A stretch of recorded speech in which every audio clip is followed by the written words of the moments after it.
ജ്യോത്സ്യരെ, ഈ ജ്യോതിഷം എന്ന് വരുന്ന സമയത്ത് ഈ ജ്യോതിഷം പലതരത്തിലുണ്ടല്ലോ. ഇപ്പൊ ഉദാഹരണത്തിന് നമ്മളെ ഭാരതീയ ആചാരപ്രകാരം നമ്മള് ഈ ജാതകം വെച്ച്, പ്രശ്നം വെച്ച്, കവടി വെച്ചെല്ലാം ജ്യോതിഷം നോക്കുന്നു. അത് മാത്രമല്ല, ഈ 12 ഹൗസുകൾ, രാശികളെല്ലാം വെച്ചിട്ടാണ് ജ്യോതിഷം നോക്കുന്നത്. എന്നാൽ അതേ സമയത്ത് തന്നെ ഈ ഇതുണ്ട്, കൈരേഖാശാസ്ത്രം ഉണ്ട്. അതേമാതിരി ഈ തമ്പ് വെച്ച് നോക്കുന്ന ഈ നാഡീ ജ്യോത്സ്യമുണ്ട്, പക്ഷിശാസ്ത്രം ഉണ്ട്. ഇന്ന് തന്നെയല്ല, ഓരോ രാജ്യത്തിനും ഓരോ ജ്യോതിഷം എന്ന രീതിയിൽ ചൈനീസ് ജ്യോതിഷം, അറബി ജ്യോതിഷം, പിന്നെ ഷെങ്ഫ്യൂ എന്നൊക്കെ പറഞ്ഞിട്ട് ഒരുപാട് ജ്യോതിഷങ്ങളുണ്ട്.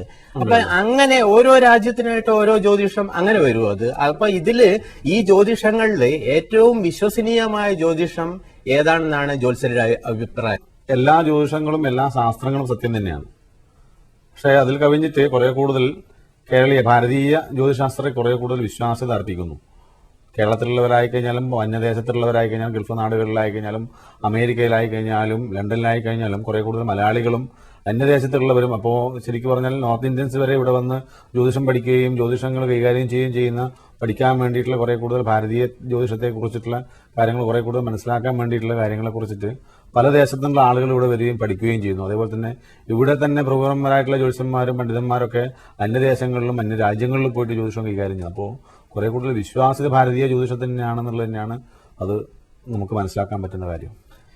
അപ്പോ ഭാരതീയ ആചാരപ്രകാരമുള്ള ജ്യോതിഷം, അതായത് ഈ ജാതകം, പ്രശ്നം, കവടിയെല്ലാം വെച്ച് നോക്കുന്ന ജ്യോതിഷം അല്ലാത്ത ജ്യോതിഷങ്ങളെല്ലാം അത്ര വിശ്വസിക്കത്തക്കതല്ല എന്നാണോ ജ്യോത്സ്യർ പറയുന്നത്? അങ്ങനെയല്ല പറഞ്ഞതിന്റെ അർത്ഥം. അതായത് ജ്യോതിഷം, ശാസ്ത്രം എല്ലാം സത്യങ്ങൾ തന്നെയാണ്. ആ സത്യമുള്ളത് കൊണ്ടാണല്ലോ ഈ ശാസ്ത്രങ്ങളൊക്കെ ഇന്ന് നിലനിൽക്കുന്നത്. പക്ഷേ കുറെ കൂടുതൽ കൈകാര്യം ചെയ്യുന്ന വിഷയം ജാതകം, പ്രശ്നം, പൊരുത്തം, കവടി എന്നുള്ള വിഷയങ്ങളാണ് കുറെ കൂടുതൽ ഇന്ന് പ്രബലമായിട്ട് പുറത്ത് കാണുന്നത് എന്നുള്ളത് തന്നെയും. മറ്റുള്ളവരെല്ലാവരും അതിനെ ഒരു ക്ഷേത്ര ആചാരങ്ങൾക്കോ അല്ലെങ്കിൽ ഒരു വ്യക്തിയുടെ കാര്യങ്ങൾക്ക് വേണ്ടി മാത്രമാണ് നമ്മൾ കൈരേഖാശാസ്ത്രം അല്ലെങ്കിൽ പക്ഷിശാസ്ത്രം എന്നുള്ള വിഷയം. ഒരു കുടുംബകാര്യത്തിന് വേണ്ടിയിട്ട് സാധാരണ ആരും പക്ഷിശാസ്ത്രമോ അല്ലെങ്കിൽ അതേപോലെ തന്നെ ഒരു സാധാരണ ക്ഷേമ ജ്യോതിഷമോ അല്ലെങ്കിൽ അറബി ജ്യോതിഷമോ ആരും പ്രത്യേകിച്ച് ഒരു കുടുംബ പ്രശ്നത്തിനോ മറ്റുള്ള കാര്യത്തിനോ ഉപയോഗിക്കുന്നതായിട്ട് കാണാറില്ല. പിന്നീട് അത് ഒരു വ്യക്തിയുടെ കാര്യങ്ങൾ അറിയാൻ വേണ്ടി പോകുമ്പോൾ നമുക്കത് സാധാരണ ഉപയോഗിക്കുന്നില്ലാതെ ഒരു കുടുംബ പ്രശ്നം അറിയാൻ വേണ്ടി പോകുമ്പോൾ അതൊരു സാധാരണ ഒരു അറബി ജ്യോതിഷം വെച്ച് കഴിഞ്ഞാൽ അത് മനസ്സിലാക്കാൻ പറ്റുന്നുള്ളത് ഞാൻ ഇതുവരെ മനസ്സിലാക്കിയില്ല. പക്ഷെ സാധാരണ ഈ കവടി ഭാരതീയ ശാസ്ത്ര ജ്യോതിഷം പൊതുവെ കൂടുതൽ എല്ലാവരും കുടുംബത്തിലുള്ള എല്ലാവരുടെ പ്രശ്നങ്ങൾ പരിഹരിക്കാനോ, കുടുംബ പ്രശ്നം വെക്കാനോ, ദേവപ്രശ്നം വെക്കാനോ, ദേവന്റഹിതങ്ങൾ അറിയാനോ, അങ്ങനെ കാര്യങ്ങളൊക്കെ അറിയാൻ വേണ്ടി കുറെ കൂടുതൽ പ്രബലമായിട്ട് ഇന്നിപ്പം കേരളത്തിലല്ല, കേരളത്തിന്റെ പുറം നാടുകളിലും കുറെ കൂടുതലും ഇത് തന്നെയാണ് കൈകാര്യം ചെയ്യുന്നത്. അതുകൊണ്ടാണ് ഭാരതീയ ജ്യോതിശാസ്ത്രത്തിന് കുറെ കൂടുതൽ പ്രാധാന്യമുണ്ട്. എന്നാൽ വ്യക്തിപരമായ കാര്യങ്ങൾ അറിയാൻ വേണ്ടിയിട്ട് മറ്റുള്ളവരെല്ലാവരും സാധാരണ നാഡീ ജ്യോതിഷം, അറബി ജ്യോതിഷം, മറ്റുള്ളതെല്ലാം ഓരോ വ്യക്തിയുടെ പേഴ്സണലായിട്ടുള്ള കാര്യങ്ങൾ അറിയാൻ വേണ്ടിയിട്ട് സംഖ്യാ ജ്യോതിഷം, അങ്ങനെയുള്ള കാര്യങ്ങൾക്കൊക്കെ എല്ലാവരും പോകുന്നു. അതൊന്നും സത്യം തന്നെയാണ്. സത്യമല്ലാത്ത സാധനം ഇന്നിപ്പോൾ നിലനിൽക്കൂലല്ലോ. അപ്പോ നമ്മുടെ ഭാരതീയ ജ്യോതിഷം പോലെ തന്നെ ഈ കൈരേഖാശാസ്ത്രവും പിന്നെ നാഡീ ജ്യോത്സ്യവും പക്ഷിശാസ്ത്രവും അങ്ങനെയുള്ള ജ്യോതിഷങ്ങളെല്ലാം തന്നെ സത്യം തന്നെയാണെന്നാണ് ജ്യോത്സ്യർ പറഞ്ഞത്. എനിക്ക് ഈയിടെ ഉണ്ടായിട്ടുള്ള ഒരു അനുഭവം ഞാൻ പറയാം. ഞാനും എന്റെ സുഹൃത്തും കൂടി പോകുന്ന സമയത്ത് വഴിയോരത്ത് നിന്ന് ഒരു പക്ഷിശാസ്ത്രജ്ഞൻ വളരെ താല്പര്യപൂർവ്വം ഞങ്ങളെ രണ്ടുപേരെയും വിളിച്ചു. അപ്പൊ സുഹൃത്ത് പറഞ്ഞു, ഒന്ന് നോക്കിക്കളയാം, പക്ഷിശാസ്ത്രം അതും സത്യമാണല്ലോ, അപ്പൊ ജ്യോത്സ്യർ പറഞ്ഞതുമാതിരി തന്നെ പറഞ്ഞു, അതും വിശ്വസിക്കത്തക്ക തന്നെ ആയിരിക്കും, നമുക്കൊന്ന് നോക്കിക്കളയാന്ന് പറഞ്ഞു. അങ്ങനെ ആ പക്ഷിശാസ്ത്രജ്ഞന്റെ അടുത്ത് പോയി ആദ്യം ഞാൻ തന്നെ നോക്കുന്നതായിട്ട് തീരുമാനിച്ച്. അപ്പൊ അദ്ദേഹം പറഞ്ഞു, നിങ്ങളുടെ മനസ്സിൽ ഈ പൂർത്തിയാവാത്ത ആഗ്രഹങ്ങൾ വല്ലതും ഉണ്ടെന്നുണ്ടെങ്കിൽ അതൊന്ന് പ്രാർത്ഥനാപൂർവം മനസ്സിലങ്ങ് വിചാരിക്കാൻ വേണ്ടി പറഞ്ഞു. ഞാൻ വിചാരിച്ചിട്ട് പിന്നെ തത്തയെ കൊണ്ട് ഒരു ചീട്ടെടുപ്പിച്ചിട്ട് നോക്കിയ സമയത്ത് ശ്രീരാമ പട്ടാഭിഷേകത്തിന്റെ ചിത്രമാണ് അതിലുണ്ടായിരുന്നത്. അദ്ദേഹം അത്ഭുത പരതന്ത്രനായിട്ട് അദ്ദേഹം പറഞ്ഞു, നിങ്ങൾ വളരെ ശുഭലക്ഷണമാണ്, നിങ്ങൾ വിചാരിച്ച കാര്യം എന്തു തന്നെയായിരുന്നാലും അത് 15 ദിവസത്തിനകം നിശ്ചയമായിട്ടും തീർച്ചയായിട്ടും, അതായത് 100% തീർച്ചയായിട്ടും നടന്നിരിക്കും എന്ന് പറഞ്ഞു. നിങ്ങൾ മനസ്സിൽ എന്താണ് പ്രാർത്ഥിച്ചതെന്ന് ആ പക്ഷിശാസ്ത്രജ്ഞൻ എന്നോട് ചോദിച്ചു. ഞാൻ പറഞ്ഞു, വിംബിൾഡൺ ടെന്നീസ് ചാമ്പ്യൻ സെറീന വില്യംസിന് എനിക്ക് കല്യാണം കഴിക്കാൻ പറ്റുമോ എന്നാണ് ഞാൻ ചോദിച്ചത്. അദ്ദേഹം മനസ്സിൽ ആലോചിച്ചത് 15 ദിവസത്തിന് നടക്കുമെന്ന് നിങ്ങൾ തീർച്ചയായിട്ടും പറയുന്നല്ലോ എന്ന് ചോദിച്ചു. ഉടനെ അദ്ദേഹം അങ്ങ് സ്തംഭിച്ചു പോയി. കാരണം അതൊരിക്കലും നടക്കൂല എന്ന് അദ്ദേഹത്തിന് തന്നെ അറിയാം. ഉടനെ അദ്ദേഹം പറഞ്ഞു, അല്ല ഇങ്ങനെയൊക്കെ ആരെങ്കിലും ആലോചിക്കുമോ എന്ന്, ഇങ്ങനെയുള്ള ആഗ്രഹങ്ങളൊക്കെ ആർക്കെങ്കിലും വരുമോ എന്ന് ചോദിച്ചു. അപ്പൊ യഥാർത്ഥത്തിൽ ഇപ്പൊ ജ്യോത്സ്യർ പറഞ്ഞല്ലോ, പക്ഷിശാസ്ത്രവും സത്യം തന്നെയാണെന്ന്. ശാസ്ത്രം സത്യം തന്നെയാണ്, പക്ഷെ നിങ്ങള് താല്പര്യപ്പെട്ട വിഷയം നടക്കൂലെന്നേ പറഞ്ഞുള്ളൂ. താല്പര്യപ്പെട്ട വിഷയം എന്ന് പറഞ്ഞാൽ സെറീന വില്യംസിനെ കല്യാണം കഴിക്കേണ്ട വിഷയം നടക്കൂല. പക്ഷേ കല്യാണം കഴിക്കേണ്ട വിഷയം നിങ്ങൾ വിചാരിച്ചത് ഉണ്ടെങ്കിൽ നടക്കുമായിരുന്നു. അല്ല, ഞാൻ മനസ്സിൽ വിചാരിച്ച സെറീന വില്യംസിനെ കല്യാണം കഴിക്കണം എന്നാണ്. പക്ഷെ അത് നടക്കണമെന്നില്ല. കല്യാണം നടക്കണം എന്നുള്ള യോഗം ഉണ്ടെങ്കിൽ നടക്കും. അല്ല, അദ്ദേഹം പറഞ്ഞ എന്താ വെച്ചാൽ നിങ്ങൾ മനസ്സിൽ വിചാരിച്ചത് എന്ത് തന്നെയായിരുന്നാലും അത് നടക്കുന്നാണല്ലോ പറഞ്ഞത്. 100% നടക്കുന്നാണല്ലോ പറഞ്ഞത്. പക്ഷെ ലക്ഷണം അനുസരിച്ച് പറയേണ്ടത് ശ്രീരാമ പട്ടാഭിഷേകം നടക്കുന്ന സമയത്ത് അത് നടക്കണം എന്നുള്ളത് തന്നെയാണ്. അതെ അതെ, ശാസ്ത്രം അതിന് സത്യം തന്നെയാണ് പറയുന്നത്. പക്ഷെ അത് നമ്മൾ വിചാരിച്ച കാര്യങ്ങൾ വേറെ നമുക്ക് നടക്കാത്ത കാര്യങ്ങളായി പോയി എന്നുള്ളതാണ്.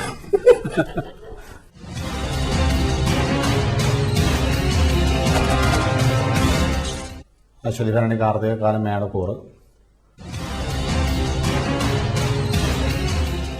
മേടക്കൂറുകാർക്ക് പൊതുവെ ദൈവാധീനം 2 വ്യാഴം നിൽക്കുന്നു. അതുകൊണ്ട് ദൈവാധീനം പൊതുവെ ഉണ്ട്. എന്നാലും കണ്ടകശനി കാലം തുടങ്ങി ശനിയുടെ മാറ്റം ഉണ്ടായിട്ടുണ്ട്. ആ ശനിയുടെ മാറ്റം പൊതുവെ എല്ലാവർക്കും കുറച്ച് അസ്വസ്ഥതകളും കാര്യങ്ങളൊക്കെ ഉണ്ടാക്കുന്ന ഒരു സമയമാണ്. വിവാഹാദി വിഷയങ്ങൾക്ക് ഇറങ്ങുമ്പോൾ ചില തടസ്സങ്ങൾ അനുഭവപ്പെടാനും, അതുപോലെ തന്നെ അഷ്ടമത്തിൽ നിൽക്കുന്ന ചൊവ്വ ശാരീരികമായിട്ടുള്ള ചില വൈഷമ്യങ്ങൾ ഉണ്ടാക്കാനും ഒക്കെയുള്ളൊരു സമയമാണ്.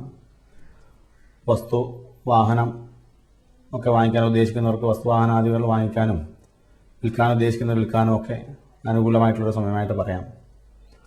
സഹോദരങ്ങൾക്കാണെങ്കിലും സഹോദരങ്ങൾക്ക് പൊതുവെ ശത്രുക്കളായി വരുന്നൊരു സമയമായിട്ട് പറയാം.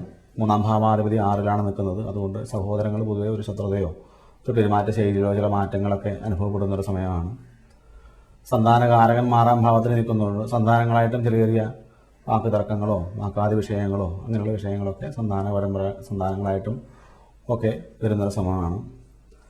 അതുപോലെ തന്നെ 10-ാം ഭാവാധിപതിയായിട്ടുള്ളതായ ശനി 7 നിൽക്കുന്നത് കൊണ്ട് ജോലി സംബന്ധിച്ചിട്ട് പുറത്തുപോയി അന്വേഷിക്കേണ്ട ഒരു സ്ഥിതിവിശേഷം വരിക, അല്ലെങ്കിൽ ജോലി സംബന്ധിച്ച് ദൂരെ യാത്രകൾ ചെയ്യേണ്ട ഒരു സ്ഥിതിവിശേഷം വരിക, അല്ലെങ്കിൽ അന്യദേശത്ത് പോയി താമസിക്കേണ്ട ഒരു സ്ഥിതിവിശേഷം വരെ വരാൻ ജോലി സംബന്ധിച്ചിട്ട് ഉള്ളൊരു സമയമാണ്. കാർത്തിക മുക്കാലും രോഹിണി മയ്യരത്തര ഇടവക്കൂറുകാർക്ക് പൊതുവെ ദൈവാധീനമുണ്ട്. എന്നാൽ 7 നിൽക്കുന്ന ചൊവ്വ അത്ര ഗുണകരമല്ല. ഇല്ലത്തെ രാഹുവും അത്ര ഗുണകരമല്ല. 6-ാം ഭാവത്തിൽ ശനി നിൽക്കുന്നത് കൊണ്ടും അതുപോലെ തന്നെ മാനസികമായിട്ടുള്ള ചില അസ്വാസ്ഥ്യങ്ങൾ ഉണ്ടാകുന്നൊരു സമയമായിട്ട് പറയാം. എങ്കിലും ദൈവാധീനം ഉള്ളതുകൊണ്ട് വലിയ ബുദ്ധിമുട്ടുകളില്ലാതെ കണ്ട് ഈ കാലഘട്ടം പൊതുവെ ഗുണകരമായിട്ട് വരും എന്നുള്ളത് പറയാം. അതുപോലെ തന്നെ ഈ സർപ്പത്തിൻ്റെത് 7 നിൽക്കുന്നതും കുജനം 7 നിൽക്കുന്നത് കൊണ്ടും സർപ്പക്കാവിൽ 100 പാലും ഒക്കെ കഴിപ്പിക്കുന്നതും ശാസ്താവിന് ശിവന് ഒക്കെ നീലാഞ്ജനം കഴിപ്പിക്കുന്നതൊക്കെ പൊതുവെ ഗുണകരമായിട്ട് വരും. സന്താന പരമ്പരകൾക്ക് പൊതുവെ ഗുണകരമായിട്ട് പറയാവുന്നൊരു സമയമാണ്. അതുപോലെ തന്നെ 9-ാം ഭാവാധിപതിയായിട്ടുള്ളതായ വ്യാഴം ശനി അരുടത്തിൽ നിൽക്കുന്നതും പൊതുവെ ഭാഗ്യങ്ങൾ പൊതുവെ വന്നു ചേരുന്നൊരു സമയമായിട്ടും ഈ ഇടവക്കൂറുകാർക്ക് പൊതുവെ പറയാവുന്നതാണ്. മകീരത്തര തിരുവാതിര പുണർത്തത്തിൽ മുക്കാലും മിഥുനക്കൂറുകാർക്ക് അത്ര ഗുണകരമായിട്ടുള്ള സമയമല്ല. വ്യാഴം 12-ൽ നിൽക്കുന്നതുകൊണ്ട് കാര്യ തടസ്സങ്ങൾ പൊതുവെ ഉണ്ടാവാമെന്ന് പറയാം. വിവാഹാദി വിഷയങ്ങൾക്ക് ഇറങ്ങുന്നവർക്ക് വിവാഹ തടസ്സങ്ങൾ വരിക.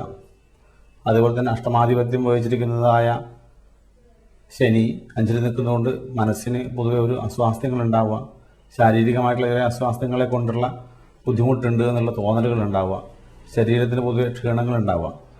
അതുപോലെ അച്ഛനമ്മമാർക്ക് പൊതുവെ ദോഷകരമായിട്ട് 9-ാം ഭാവാധിപതിയായിട്ട് നിൽക്കുന്നതായ ശനി 5-ൽ നിൽക്കുന്നത് കൊണ്ട് അത് അവരുടെ മനസ്സിനും അല്ലെങ്കിൽ സന്താനങ്ങൾക്ക് പൊതുവെ അച്ഛനമ്മമാരുടെ ഒരു മനോവൈഷമ്യം ഉണ്ട് എന്നുള്ളത് പറയാം.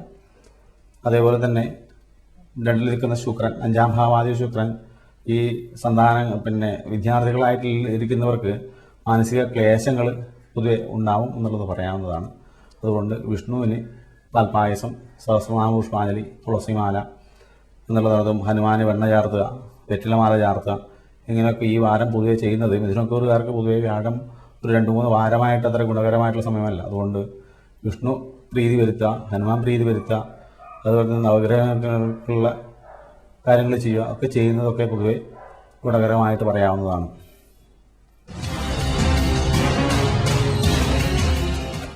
പുണർത്തത് കാല് പൂയം ആയില്യം നക്ഷത്രം കർക്കിടകക്കാർക്ക് പൊതുവെ ദൈവാധീനമുണ്ട്. കർക്കിടകത്തിൽ നിൽക്കുന്ന ശുക്രൻ പൊതുവെ ഗുണകരമാണ്. അതുപോലെ തന്നെ 2-ാം ഭാവാധിപതിയായ രവി ധനത്തിന് ചില ബുദ്ധിമുട്ടുകൾ വരിക, ധനച്ചെലവുകൾ കുറേ കൂടുതലാവുക. അതുപോലെ തന്നെ 4-ാം ഭാവാധിപതിയായ ശുക്രൻ നിൽക്കുന്നുണ്ട്. വസ്തുവാഹനാദികൾ വാങ്ങിക്കാനോ വിൽക്കാനൊക്കെ ഉദ്ദേശിക്കുന്നവർക്ക് പൊതുവെ കൂടുതൽ നടക്കാവുന്ന സമയമാണ്. അഞ്ചാം ഭാവാധിപതിയായിട്ടുള്ളതായ കുജൻ അഞ്ചിൽ നിൽക്കുകയും അതിൽ രാഹു നിൽക്കുകയും ഒക്കെ ചെയ്യുന്നതുകൊണ്ട് മാനസിക ക്ലേശങ്ങൾ ഉണ്ടാവും എന്നുള്ളത് അതിന് പരിഹാരമായിട്ട് വ്യാഴത്തിൻ്റെ ദൃഷ്ടി ഉണ്ടായതുകൊണ്ട് അത് പൊതുവെ പരിഹരിക്കപ്പെടും എന്നുള്ളത് പറയാം. ആറാം ഭാവാധിപതിയാണ് വ്യാഴം. ഏഴാം ഭാവാധിപതിയായ ശനി വന്നിട്ട് 4 നിൽക്കുന്നതുകൊണ്ട് കുടുംബത്തിൽ നിന്നുള്ള വല്ല വിവാഹ ആലോചനകൾ വരാനോ വിവാഹാദി വിഷയങ്ങൾ നടക്കാനോ ഒക്കെയുള്ളൊരു സമയം ആണ് എന്നുള്ളതും ഈ വാരത്തെ പൊതുവെ പറയാം. ദൈവാധീനമുള്ളതുകൊണ്ട് കാര്യങ്ങൾക്ക് വല്ല ബുദ്ധിമുട്ടില്ലാതെ കൊണ്ട് നടന്നു പോകുന്നതാണ്. മകം, പൂരം, ഉത്രത്തെക്കാല്, ചിങ്ങക്കൂറുകാർക്ക് പൊതുവെ ദൈവാധീനം, അതേപോലെ തന്നെ 10ാം ഭാവത്തിൽ വ്യാഴം കർമ്മസ്ഥാനത്ത് നിൽക്കുന്നതുകൊണ്ട് അത് കർമ്മമേഖലയിൽ പൊതുവെ പുഷ്ടിപ്പെടാനും പ്രൊമോഷനുകൾ അതേപോലെ തന്നെ മറ്റുള്ള കാര്യങ്ങൾ ചെയ്യുന്നതിൽ പൊതുവെ അഭിവൃദ്ധി, നല്ല അഭിപ്രായങ്ങൾ ഒക്കെ കിട്ടുവാനും ജോലി അന്വേഷിക്കാതെ ജോലി ഇങ്ങോട്ട് തേടി വരുന്നൊരവസ്ഥയും ഒക്കെ ഈ വാരം പൊതുവെ കാണുന്നതാണ്. ഈ 4ാം ഭാവാധിപത്യം വഹിച്ചിരിക്കുന്നതായ കുജൻ 4ാം ഭാവത്തിൽ തന്നെ നിൽക്കുന്നതുകൊണ്ട് കുടുംബ സ്വത്തുക്കൾ പൊതുവെ കയ്യിൽ വന്ന് ചേരാനോ കുടുംബ സംബന്ധമായിട്ടുള്ള സ്വത്തുക്കളെ കുറിച്ചുള്ള ചില ചർച്ചാ വിഷയങ്ങൾ ഉണ്ടാവാനോ അതേപോലെ തന്നെ പാർട്ണർഷിപ്പ് അങ്ങനെയുള്ള വിഷയങ്ങളൊക്കെ കുറേ കൂടുതൽ വന്നു ചേരാനൊക്കെ ഉള്ള ഒരു സമയമാണ് എന്ന് പറയാം. എന്നാലും കാര്യങ്ങളൊക്കെ കുറച്ച് ശ്രദ്ധിച്ച് വരേണ്ടതുണ്ട്. ചില കള്ളങ്ങളൊക്കെ 4ാം ഭാവത്തിൽ രാഹു നിൽക്കുന്നതുകൊണ്ട് മറ്റുള്ളവരെ നമ്മൾ ചതിയിൽപ്പെടുത്താനോ ഒക്കെ ഉള്ളൊരു സമയമായിട്ടും പറയാം. അതുകൊണ്ട് ശ്രദ്ധ കുറച്ച് കൂടുതലായിട്ട് വേണം. വ്യാഴത്തിൻ്റെ ദൃഷ്ടി ഉണ്ടായതുകൊണ്ട് മറ്റിൽ നിന്ന് ഈശ്വരാധീനം കൊണ്ട് നമ്മളെ പല സ്ഥലത്തു നിന്ന് രക്ഷപ്പെടുത്തി കൊണ്ടുപോകാം എന്നുള്ളത് പറയാം. അതുകൊണ്ട് സുബ്രഹ്മണ്യന് ഏതെങ്കിലും തരത്തിലുള്ള ഭസ്മാഭിഷേകം അങ്ങനെയുള്ള വഴിപാടുകൾ സുബ്രഹ്മണ്യ പൂജ നടത്തുന്നതും അതുപോലെ തന്നെ രാഹുവിന് 100 പാലം നടത്തുന്നതൊക്കെ വളരെ ഗുണകരമായിട്ട് ഈ വാരത്തെ പറയാവുന്നതാണ്. അത്തം, ചിത്തിരത്തര, കന്നിക്കൂറുകാർക്ക് പൊതുവെ ദൈവാധീനം 9ാം ഭാവത്തിൽ നിൽക്കുന്നതുകൊണ്ട് പൊതുവെ ഗുണകരമാണ്. 2ൽ നിൽക്കുന്ന ശനി കണ്ടകശനി ആയതുകൊണ്ട് ശനിയുടെ ദോഷങ്ങൾ കുറച്ചുകൂടെ മാനസികമായിട്ടുള്ള ചില ബുദ്ധിമുട്ടുകൾ, ധനപരമായിട്ടുള്ള ചില ബുദ്ധിമുട്ടുകൾ, മനസ്സിനെ ക്ലേശപ്പെടുത്തുന്നതായിട്ടുള്ളതായ മനോവിഷമങ്ങൾ ഉണ്ടാവുന്നതായ ചില കാര്യങ്ങൾ, അഷ്ടമാധിപത്യം വഹിച്ചിരിക്കുന്നതായ ചൊവ്വ 3ാം ഭാവത്തിൽ നിൽക്കുന്നതുകൊണ്ട് സഹോദരങ്ങൾക്ക് പൊതുവെ ഗുണകരമല്ല എന്നുള്ളത് വിഷയം പ്രധാനമായിട്ട് പറയണം. അതുപോലെ തന്നെ 6ാം ഭാവാധിപതി 2ൽ നിൽക്കുന്നത്, ശനി 2ൽ നിൽക്കുന്നതും ചില പേടികൾ അനുഭവപ്പെടുക, ഏതെങ്കിലും ഒരു കാര്യം ചെയ്യാൻ വേണ്ടി ഇറങ്ങാൻ ഒരു പേടി ഉണ്ടാവുക, അങ്ങനെയുള്ള വിഷയങ്ങളെ കൊണ്ട് പറയാം. അതേപോലെ തന്നെ 9ാം ഭാവാധിപതിയായ ശുക്രൻ വന്ന് നിൽക്കുന്നത് 11ാം ഭാവത്തിൽ നിൽക്കുന്നതുകൊണ്ട് നമുക്ക് അപ്രതീക്ഷിതമായ ചില ധന ആഗമനങ്ങൾ ഉണ്ടാവാം, ചില ഭാഗ്യങ്ങൾ നമുക്ക് വന്നു ചേരാം. അങ്ങനെയുള്ള വിഷയങ്ങളൊക്കെ ഈ വാരം പൊതുവെ പറയാൻ ഗുണകരമായിട്ടുള്ള ഒരു വാരമായിട്ട് ഈ വാരത്തെ പറയാവുന്നതാണ്. ചിത്തിരത്തര, ചോതി, വിശാഖത്തിൽ മുക്കാല്, തുലാക്കൂറുകാർക്ക് പൊതുവെ ജന്മത്തിൽ ശനി നിൽക്കുന്നു, 2ൽ രാഹുവും കുജനും കൂടെ നിൽക്കുന്നു. അതുപോലെ തന്നെ അഷ്ടമത്തിലാണ് വ്യാഴം നിൽക്കുന്നത് കൊണ്ട് കാര്യങ്ങൾ പൊതുവെ ഒരു തടസ്സങ്ങൾ അനുഭവപ്പെടുകയും കാര്യങ്ങൾ ചെയ്യുന്നതിന് കുറേ ഒരു ശാരീരികമായിട്ടുള്ള വൈഷമ്യങ്ങളോ അല്ലെങ്കിൽ ക്ഷീണങ്ങൾ അല്ലെങ്കിൽ അലസതകൾ, ദൈവാധീനക്കുറവിൻ്റെതായ ചില അപാകതകൾ, ഇന്ന് ചെയ്യേണ്ട കാര്യങ്ങൾ നാളെ ചെയ്ത് തീർക്കാമെന്നുള്ള ഒരു മനോഭാവം ഉണ്ടാവുക, ധനപരമായിട്ട് ബുദ്ധിമുട്ടുകൾ ഇല്ലെങ്കിലും ധനം ചെലവാക്കി ചെയ്യാനുള്ള ഒരു പേടികൾ, അങ്ങനെയുള്ള വിഷയങ്ങളൊക്കെ 2ാം ഭാവത്തെ കൊണ്ട് പറയാം. അതേപോലെ തന്നെ കർമ്മസ്ഥാനാധിപത്യം വഹിച്ചിരിക്കുന്നതായ ചന്ദ്രൻ വന്ന് നിൽക്കുന്നത് ദോഷമല്ലാത്തത് കൊണ്ട് ചില ബുദ്ധിമുട്ടുകളൊന്നും ഇല്ലാതെ കൊണ്ട് ഒഴിവാക്കാവുന്നതാണ്. ശുക്രൻ 10ൽ നിൽക്കുന്നു, കർമ്മസ്ഥാനത്ത് പൊതുവെ പുരോഗതി ഉണ്ടാവാമെന്ന് പറയാം. വിശാഖത്തിൽ കാല്, അനിഴം, തൃക്കേട്ട നക്ഷത്രം, വൃശ്ചികക്കൂറുകാർക്ക് പൊതുവെ ജന്മത്തിൽ രാഹു നിൽക്കുന്നു, അത് കുജനും കൂടി നിൽക്കുന്നു. 7ൽ വ്യാഴം നിൽക്കും. വ്യാഴം ദൈവാധീനമുള്ളത് കൊണ്ട് ബുദ്ധിമുട്ടില്ലാതെ കണ്ട് കാര്യങ്ങൾ നടന്നു പോകും എന്നുള്ളത് പറയാം. എന്നിരുന്നാലും നമ്മൾ ചില കള്ളങ്ങളൊക്കെ ഏത് സമയത്തും പറയേണ്ട ഒരു സ്ഥിതിവിശേഷം വരിക. അതുപോലെ 6ാം ഭാവാധിപത്യം വഹിച്ചിരുന്ന കുജൻ ജന്മത്തിൽ നിൽക്കുന്നത് കൊണ്ട് നമ്മളെ എല്ലാവരും പേടിപ്പെടുത്തി കൊണ്ടുപോകുന്ന സ്ഥിതിവിശേഷം പറയാം. അതുപോലെ തന്നെ 9ാം ഭാവത്തിൽ ശുക്രൻ നല്ലതാണ്. 7ാം ഭാവാധിപതി 9ൽ നിൽക്കുന്നതുകൊണ്ട് വിവാഹാദി വിഷയങ്ങൾ ഇറങ്ങിക്കഴിഞ്ഞാൽ നടക്കേണ്ട ഒരു സമയമായിട്ട് പറയാം. വിവാഹാർത്ഥികൾക്കും അതേ ഉദ്യോഗാർത്ഥികൾക്കൊക്കെ പ്രൊമോഷനോ അങ്ങനെയുള്ള വിഷയങ്ങളൊക്കെ പൊതുവെ അനുകൂലമായിട്ട് കിട്ടും എന്നുള്ളത് പറയാം.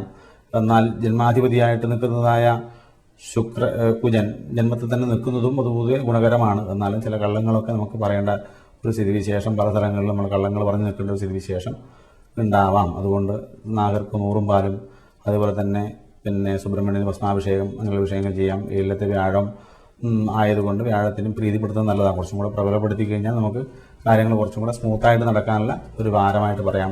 അത് 11ാം ഭാവാധിപതിയായ ബുധൻ 11ൽ നിൽക്കുന്ന ആഗമനം, അതുപോലെ നമുക്ക് പൈസകൾ അപ്രതീക്ഷിതമായി വന്നു ചേരാവുന്ന ഒരു വാരമായിട്ടും പറയാം. 4ാം ഭാവം 12 നിൽക്കുന്നത് കൊണ്ട് ചില വസ്തുവകൾ വിൽക്കാനുള്ള യോഗവും കൂടെ ഈ വാരത്തെ പറയേണ്ടതാണ്. മൂലം പുരാടം ഉത്രാടത്തിൽ 4 ധനുക്കൂറുകാർക്ക് 6 വ്യാഴം നിൽക്കുന്നു. ലഗ്നാധിപതി 4-ാം ഭാവാധിപതി 6-ലാണ് നിൽക്കുന്നത്. അത് പൊതുവെ അവനവന് തന്നെ ഒരു പേടി ആയിട്ട് നിൽക്കുന്നൊരു വിശേഷം ഉണ്ടാവാം. ഏത് കാര്യങ്ങൾ ചെയ്യാനും ഏത് കാര്യങ്ങൾ ഇറങ്ങാനും ഒക്കെ ഒരു പേടിയോ, അത് വസ്തുവകകൾ വാങ്ങിക്കാനായാലും വിൽക്കാനായാലും അത് വാങ്ങിച്ചാൽ നേരെയാവോ, ഇത് വിൽക്കാൻ നേരെയാവോ എന്നുള്ളൊരു പേടി ഉണ്ടാവുക, മറ്റുള്ളവരെ നമ്മളെ പേടിപ്പെടുത്തുക, വിവാഹാദി വിഷയങ്ങൾ നടക്കേണ്ട ഒരു വിശേഷം ഉണ്ടാവാം. എന്നിരുന്നാൽ പോലും വ്യാഴത്തിൻ്റെ തടസ്സം ഉണ്ടായതുകൊണ്ട് നിങ്ങൾ പോകുന്ന കാര്യങ്ങൾക്കൊക്കെ ഒരു മാനസികമായിട്ടുള്ളൊരു സുഖം കിട്ടൂല. നമുക്ക് ഒരു വിവാഹാലോചനയൊക്കെ ഇറങ്ങിക്കഴിഞ്ഞാലും അത് ശരിയാവോ ഇത് ശരിയാവോ എന്നുള്ളൊരു പുതിയൊരു പേടിയോ കാര്യങ്ങളൊക്കെ അതിന് ഉണ്ടാവാം എന്നുള്ളതും. പക്ഷേ 10-ാം ഭാവം കൊണ്ട് നിൽക്കുമ്പോൾ 10-ാം ഭാവം 10-ൽ തന്നെ നിൽക്കുന്നത് കൊണ്ട് പൊതുവെ ജോലി സംബന്ധിച്ചിട്ട് വലിയ പേടികൾ വേണ്ട, എന്നാലും കുറച്ച് പേടിയോടുകൂടി നിൽക്കുന്നൊരു സ്ഥിതിവിശേഷമാണ് ഈ വാരത്തെ പൊതുവെ കാണുന്നത്. അഷ്ടമാധിപത്യം വഹിച്ചിരിക്കുന്ന 6-ാം ഭാവാധിപതി അഷ്ടമത്തിൽ പോയി നിൽക്കുന്നതും ശരീരത്തെ പൊതുവെ കൂടുതൽ ക്ഷീണപ്പെടുത്തുക, ബലമില്ലായ്മ വരിക, അതുപോലെ ഉറക്കം കുറേ കൂടുതലായിട്ട് വരിക, ക്ഷീണം കുറേ കൂടുതലായിട്ട് വരിക, അങ്ങനെയുള്ള വിശേഷങ്ങൾ കുറേ കൂടുതൽ വരാം. അതുകൊണ്ട് വിഷ്ണു പ്രീതി വരുന്നതും ഹനുമാൻ പ്രീതി വരുന്നതും ഒക്കെ ഈ വാരത്തെ പൊതുവെ ചെയ്യുന്നത് കുറേ കൂടുതൽ നന്നായിരിക്കും. തടത്തം മുക്കാല് തിരുവോണം അവിട്ടത്തര മകരക്കൂറുകാർക്ക് പൊതുവെ 5-ൽ വ്യാഴം നിൽക്കുന്നു. 5-ൽ വ്യാഴം നിൽക്കുന്നത് പൊതുവെ ഗുണകരമാണ്. 5-ലത്തെ വ്യാഴം 5-ാം ഭാവാധിപതിയായ ഗ്രഹം 7-ൽ നിൽക്കുന്നത് കൊണ്ടും മനസ്സിന് ഇഷ്ടപ്പെട്ട വിവാഹാലോചനകളും വിവാഹങ്ങളും ഒക്കെ നടക്കാമെന്നുള്ള വിശേഷം പറയണം.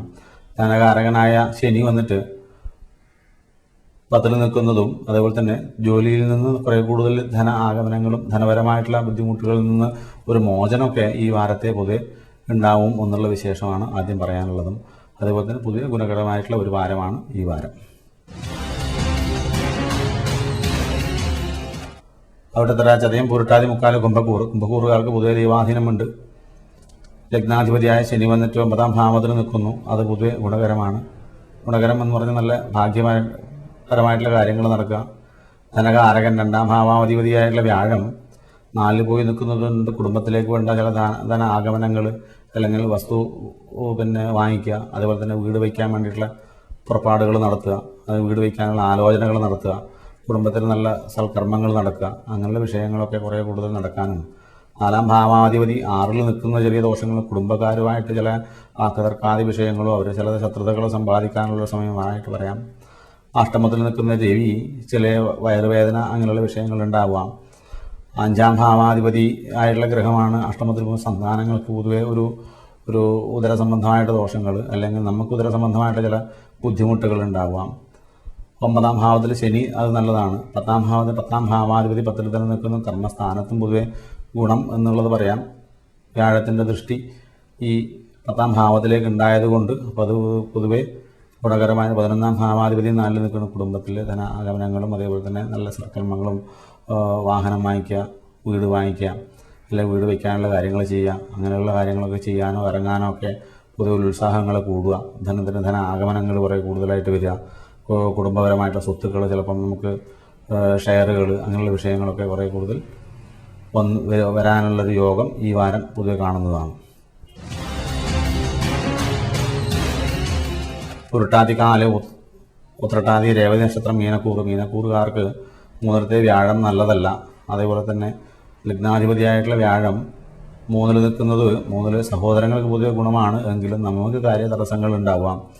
അതേപോലെ തന്നെ വിദേശ യാത്ര പോകാൻ വേണ്ടി ആലോചിക്കുക, വസ്തുവകകൾ വാങ്ങിക്കാൻ വേണ്ടി ആലോചിക്കുക, ആലോചനകൾ ഉണ്ടെങ്കിലും ഇതൊക്കെ എല്ലാ തരത്തിലും നമുക്ക് ഒരു അനുകൂലമായിട്ട് ഉണ്ട് എന്നുള്ളത് തോന്നുന്നുണ്ടെങ്കിലും പക്ഷേ അതൊന്നും നടന്നു കിട്ടാൻ നമുക്കൊരു പ്രയാസമായിട്ട് തോന്നാം.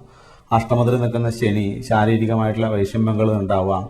11-ാം ഭാവാധിപതിയായിട്ടുള്ളതായ വ്യാഴം ശനി അഷ്ടമത്തിൽ പോയി നിൽക്കുന്നത് അത് നമ്മുടെ ശരീരത്തിൻ്റെ അവസ്ഥകൾ ചില ബുദ്ധിമുട്ടുകൾ ഉണ്ടാക്കുന്നുണ്ട് എന്നുള്ളത് തോന്നുക. ഉറക്കം കുറേ കൂടുതലായിട്ട് തോന്നുക, ശരീരത്തിന് ക്ഷീണം കുറേ കൂടുതലുണ്ട് എന്ന് തോന്നുക, അതേപോലെ തന്നെ ഉറക്കം എത്ര ഉറങ്ങിയാലും മതിയായില്ല എന്ന് തോന്നുക. അങ്ങനെയുള്ള വിഷയങ്ങളൊക്കെ ഈ അഷ്ടമത്തിലെ ശനിയും കൊണ്ട് ഉണ്ടാവാം. ശാസ്താവിന് ശിവനെയൊക്കെ നീരാഞ്ജനം കഴിപ്പിക്കാം.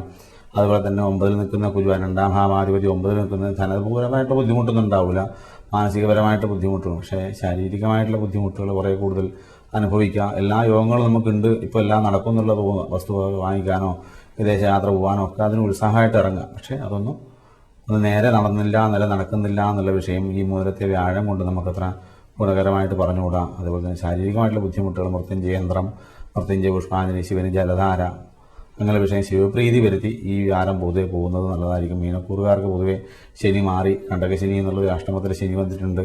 ആ ശനി പൊതുവെ ഒരു ചില ദോഷങ്ങൾ ചെയ്യുന്നുള്ളത് തന്നെയാണ്. വ്യാഴത്തിൻ്റെ ശുഭദൃഷ്ടിയൊന്നും അവിടെ ഇല്ലാത്തത് കൊണ്ട് ചില വൈഷമ്യങ്ങൾ പൊതുവെ മീനക്കൂറുകാർക്ക് ഉണ്ടാകുന്നതാണ്. അതുകൊണ്ട് പൊതുവെ ശ്രദ്ധിക്കുക. ഈശ്വരഭജനം കുറേ കൂടുതൽ, ശിവഭജനം കുറേ കൂടുതൽ ചെയ്യുന്നതും ഈ വാരം പൊതുവെ നല്ലതാണ്.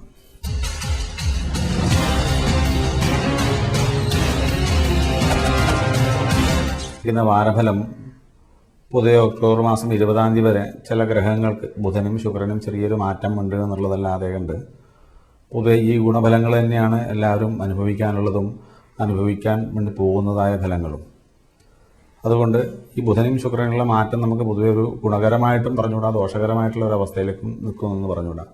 അതുകൊണ്ട് മറ്റുള്ള ഏറ്റവും പ്രധാനപ്പെട്ട ഗ്രഹങ്ങളായ ശനി, രാഹു, വ്യാഴം, ശുക്രന് മാത്രമേ ചെറിയൊരു, ബുധനും മാത്രമേ ചെറിയൊരു മാറ്റമുള്ളൂ. ആ മാറ്റം കൊണ്ട് നിങ്ങൾക്ക് വലിയ ദോഷങ്ങളും സംഭവിക്കില്ല, വലിയ ഗുണങ്ങളും സംഭവിക്കും. അപ്പോൾ ഇത് കുറേ കൂടുതൽ ബുദ്ധിമുട്ടുകൾ ഉണ്ടാക്കുന്നതായ ഗ്രഹങ്ങളുടെ സ്വഭാവ രീതികളൊക്കെ ഇതുവരെയൊക്കെ പറഞ്ഞിട്ടുണ്ട്.